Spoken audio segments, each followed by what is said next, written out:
Let's start with Dominik Mysterio and the shocking revelation he made in a recent interview with Logan Paul. Domino disclosed that he deviated significantly from the plan at a pivotal time at WrestleMania 39, involving his sister Aalyah Mysterio. Dominik claims that at a certain point in the match, he was politely told to throw a water cup at Aalyah's chest. However, when he held the cup of water, he noticed that there wasn't much water in it, so he assumed that if he had thrown the tiny bit of water at her chest, the moment would have fallen flat and been uninteresting. Dominik decided to defy the previous orders and make an instantaneous improvisation, throwing the cup of water straight at Aalyah's face. Dominik changed things on the spur of the moment since he thought the small amount of water at the chest wouldn't produce much of a reaction. As a result, he went for the truth and received the desired fan reaction. However, Dominik also mentioned that, to his surprise, there was a fair amount of water in the cup after all. Perhaps this would have still produced a positive reaction if the cup had been aimed at the chest, but the alteration had already been made. Dominik also stated that he was questioned behind the scenes about deviating from the script at that particular moment, and he presented his argument. That was a fantastic little WrestleMania 39 detail that nobody was aware of before Dominik Mysterio made it public. Regarding Dominik's current situation, there is a lot of information available. He's facing Damian Priest and Rhea Ripley in addition to Liv Morgan, and we recently spoke about how it really wouldn't be all that unlikely that the Wyatts would eventually come for him as well. Perhaps Dominik even considers trying to win a title once more in order to have championship gold surrounding him and Liv Morgan as a couple. Is it likely that Dominik will win the crowns from Braun Breaker or Gunther on Raw at this time? Though it's unlikely, it will still be an interesting adventure to watch if he gives it a go, with the intention of pairing champions with Liv Morgan. Dominik Mysterio has a lot of stuff to deal with here in the near future.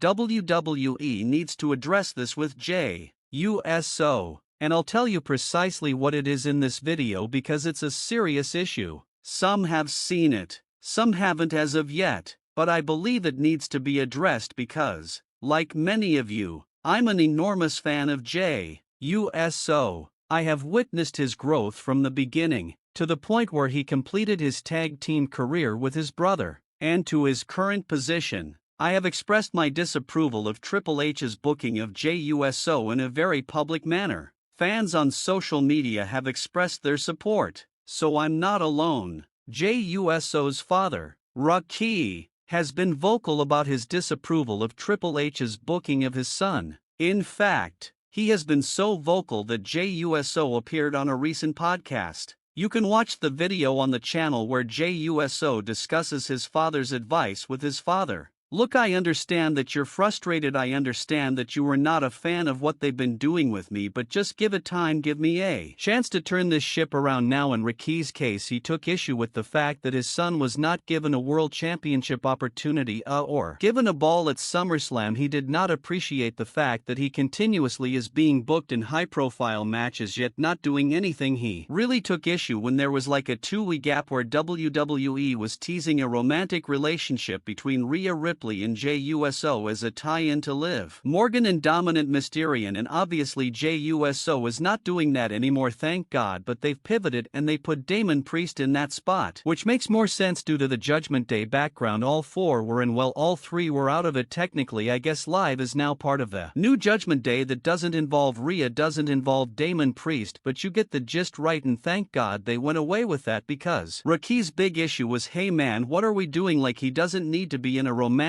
relationship, his character, it doesn't make any sense, he's over like Rover, can't we just play into that? And oh, by the way, are you trying to ruin this man's marriage? That was his big issue, that was the crux of his problem, and I 100% agree with that. I've been very vocal about how I do not like the fact that they continuously put him in big spots yet he loses every single time, and I can go down the list, whether it is in him failing to dethrone Gunther World Heavyweight Champion, whether it is him falling short to Damian Priest with the world title on the the line earlier this year at Backlash that idiotic booking afterwards, the Money in the Bank just disaster, the King of the Ring putting over Grand like it's been horrible. So here's what I was thinking, WWE, they got to fix this Jey Uso problem or else. And what is this problem? It is his booking, and as you can see on the screen, I saw this comment, and he said that Jey singles run has been a disaster. Now he misspelled singles, but you get the gist. Is it a disaster? I don't know if I would go that far, however I will tell you this, and this is something that I had to do drips with when I was thinking about this. I think it's a situation in which they are on the verge of starting to lose fans on Jey Uso, because I talked about this before with LA Knight. We legitimately saw it and they had to rebound it. We saw the same thing with Becky Lynch, which is in LA Knight's case, and in Jey Uso's case is very similar, which is you cannot continuously book over and over a star in big high-profile matches where there are high stakes against high-named individuals and have them lose. You can't do that because there's going to be a point where, and we saw this with Ray Wyatt, you can't book people in these big matches, yet they fall every single time. Because LA Knight, he would get a big match, he'd get a big opportunity, aka Roman Reigns in Saudi Arabia, and he lost. Then he was booked in a fatal four-way at the World of Rumble, and he lost. Like, you can't put them in situations like this, because if you're in a feud with Gunther with Jey Uso for the I title and he falls, okay fine, he got through over by his brother, okay, you put him in a world title match against Damian Priest, okay, he gets put over somewhat clean, alright, there was outside interference but somewhat clean, okay fine, he got screwed over there. There's 2 times he got screwed over, then he puts over Gunther, King of the Ring, and it's like, okay, well I guess we're doing that, but you know what, when Money in the Bank comes, this is Jey Uso's time. Jey Uso is going to come out there and he's going to win Money in the Bank, and he didn't win Money in the Bank. What do you do? You put the Money in the Bank briefcase on Drew McIntyre. Why did you put that on Drew McIntyre? Well, we needed CM Punk to screw Drew McIntyre for the 3rd time, and oh by the way, we're going to screw Drew McIntyre for the 3rd time by CM Punk, and oh by the way, we're going to pivot that storyline about Drew McIntyre taking the bracelet that CM Punk just absolutely adores, loves, and can't get enough of because it was given to him and made by his wife. It was given to him with the love of his dog Larry. That is the crux of that program, and it's like now we have Jey Uso who's not on SummerSlam. We have Jey Uso who is being teased in a romantic relationship. We have Jey Uso who is starting to team up a little bit with Sami Zayn on Raw just to get wins, and it's like, what are we doing? You don't have The Rock, you don't have a John Cena or an Austin or a Hogan be put in big matches when the fans have him over like Rover, yet you continuously beat the guy and make him look like a scrub. What are we doing? Like, you have to think about the longevity of a Jey's, the investment in which you've put in Jey Uso to the point where he is your top merchandise seller. I am aware that Cody Rhodes sells a lot of merchandise, and we have proof of this.